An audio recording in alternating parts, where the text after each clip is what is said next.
We'll see about that. That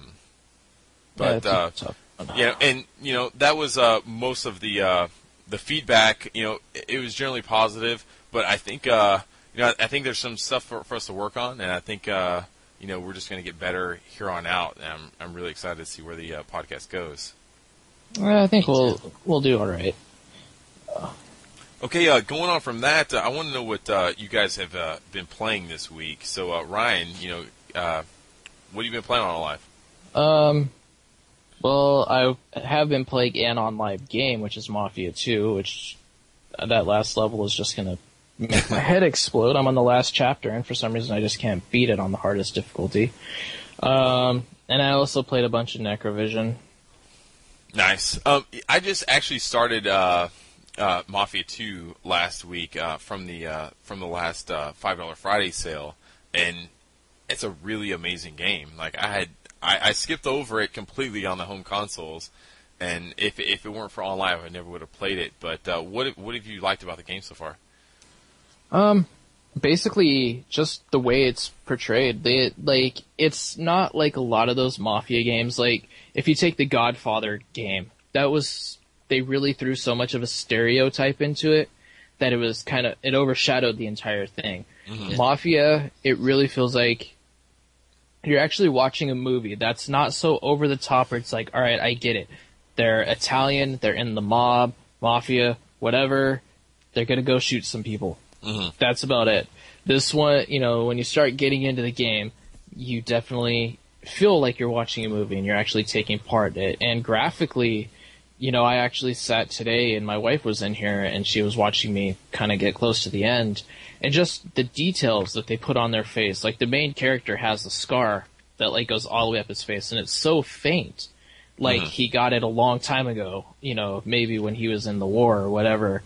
But it's like he has scars, he has little razor cuts, all little things. It's just that much more to get you into it to really feel like you're in the game. The story's really good, and the first half of the game is a lot of setup, and then after that it just goes, and it's good all the way so far up to the point I've gotten. So we'll see what the ending holds. Nice. Yeah, I'm really looking forward to that. There's a few games that I have on my plate right now, and Mafia 2 is definitely one of the games that I have coming up next. What about you, Eddie? What have you been playing this week?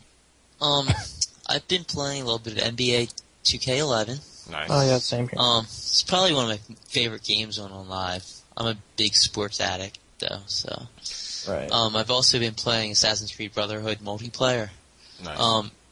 I wanted to play last week when I think it was in the multiplayer madness last week, and I was telling everybody I was going to be in there, but I didn't never make it in there. But I have been playing it recently, and I really like it. I like the multiplayer.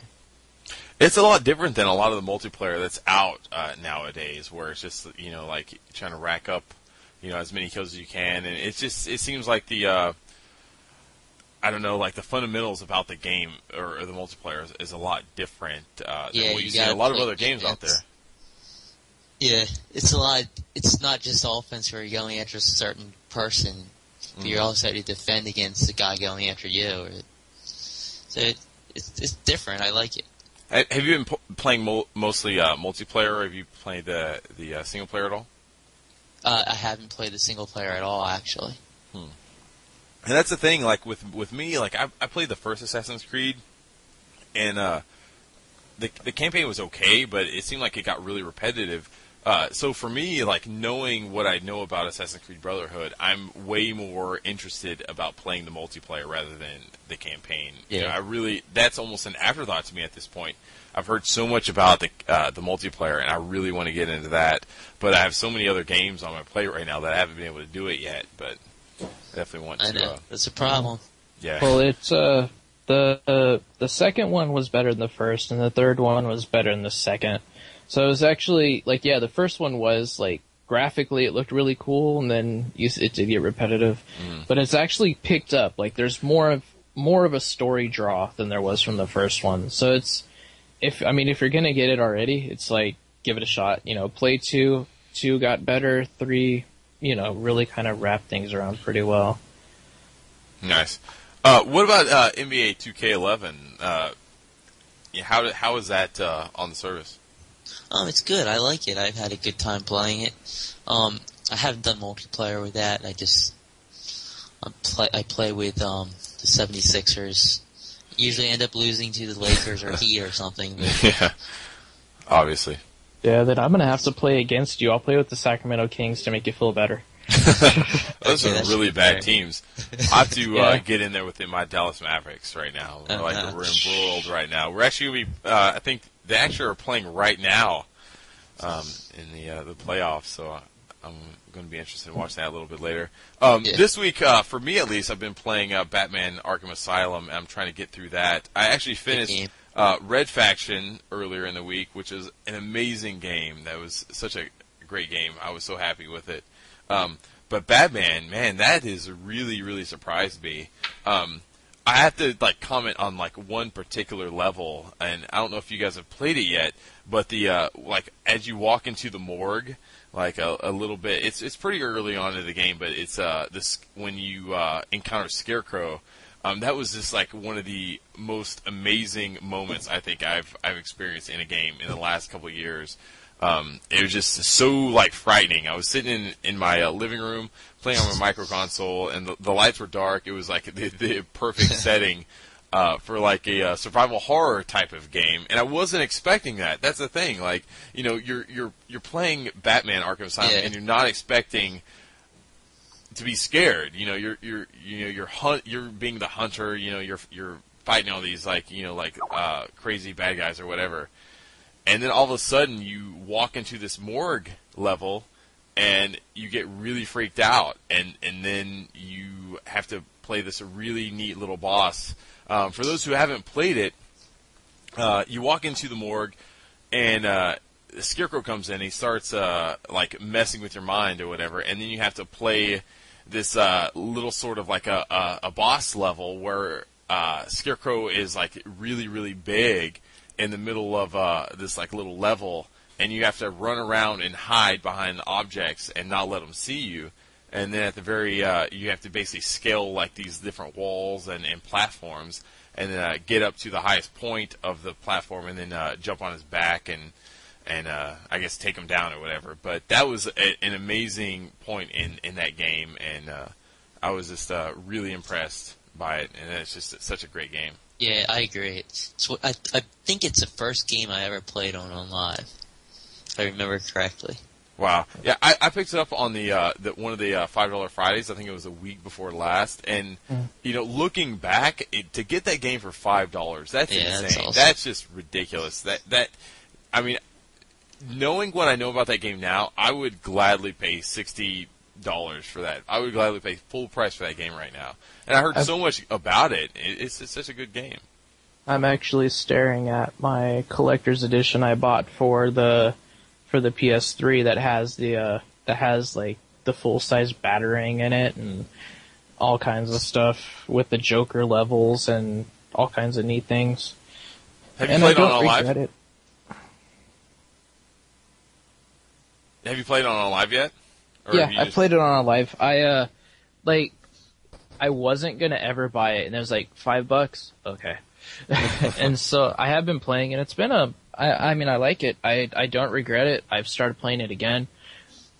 I just wish it gave me more reason to play it, with achievements or something. It is, I know then, we go back to the achievements thing, and I hope they really start doing that, because, I tell you right now, Mafia 2, I got 35 achievements, because I played it on the PS3. I messed with it on OnLive, but I have 35 achievements, and they've all been a blast to get. And it's just I really hope they bring that forward, because Batman has a lot of cool achievements too that I don't think we obviously probably won't see it on live, but I hope they bring with the next game. I think we'll see it. We'll start seeing more achievements with the newer games. I think that's something OnLive's trying to push. I really hope so, because they're already there. You know what I Right. mean? Yeah. They've already been planned out, so we just have to hope they actually do them. Yeah, yeah. Now that OnLive actually has the the achievements going on the system, I think it's just a little bit of a matter of the developer just working in the graphical differences between the PS3, the 360, and OnLive. I mean, the achievements, definitely. are built into the game, and it's just, them just going, and it's not. I can't imagine that it's that much more work just to add in a little bit of a different overlay for the achievement to pop up. So hopefully we'll see that from now on. Yeah, definitely, because it would, it's one of those things. I don't really care if I get all of them, but it would be cool to get some of them. Right. So. Definitely, especially if something pops up like the achievement weekend, like a few weeks ago, where they're saying, hey, if you get another 5,000 points, you get another free game.